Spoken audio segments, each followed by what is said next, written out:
নমস্কার বন্ধুরা, আমি সঞ্জু। রোজকার মতন আজকেও দুর্দান্ত একটা রেসিপি নিয়ে চলে এসেছি। তো তোমরা তো সয়াবিনের ঝোল, ঝাল, কষা অনেক কিছুই তৈরি করেছো, বাট আজকে আমি যে নিরামিষ রেসিপিটা তৈরি করছি সেটা তোমরা যদি একদিন ট্রাই করো দেখবে রোজ করতে ইচ্ছা হবে। আজকের রেসিপি সয়াবিনের বড়ার ঝাল। তো আমি তাই জন্য এখানে 100 গ্রাম সয়াবিন আগে থেকে গরম জলে 5 মিনিট ফুটিয়ে নিয়ে ঠান্ডা করে নিয়েছি।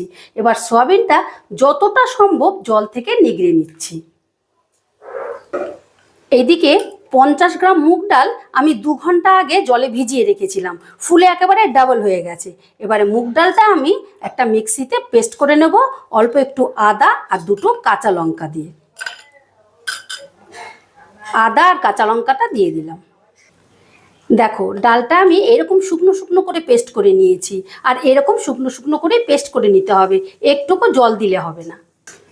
এবারে ওই মিক্সিং পটেই আমি সয়াবিনটা পেস্ট করে নেব। সয়াবিনটা পেস্ট করব, কিন্তু একটু দানা দানা করে পেস্ট করব, একদম মিহি পেস্ট করব না। দেখো, সয়াবিনটা আমি দানা দানা করে পেস্ট করে নিয়েছি। এই দেখো, এরকম দানা দানা করে পেস্ট করে নিতে হবে।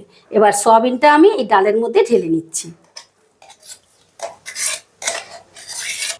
এবারে সয়াবিনটা মেখে নেব, তার জন্য দিয়ে দিচ্ছি স্বাদ মতো নুন, পরিমাণ মতো হলুদের গুঁড়ো, অল্প একটু জিরের গুঁড়ো, অল্প একটু শাহি গরম মশলা, আর কালারটা একটু ভালো আসার জন্য দিয়ে দিচ্ছি অল্প একটু কাশ্মীরি লঙ্কার গুঁড়ো, দিয়ে দিলাম অল্প একটু লঙ্কা বাটা, কাঁচা লঙ্কা বাটা, আর দিয়ে দিচ্ছি অল্প একটু গোলমরিচ, তাহলে ফ্লেভারটা খুব ভালো আসবে।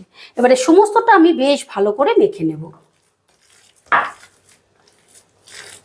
তোমাদের যদি মাখতে মাখতে মনে হয় যে একটু পাতলা পাতলা লাগছে, সেই ক্ষেত্রে তোমরা একটু বেসন দিয়ে নিতে পারো বা চালের গুঁড়ো দিয়ে নিতে পারো, ভালো লাগবে খেতে। সমস্তটা বেশ ভালো করে মেখে নিলাম।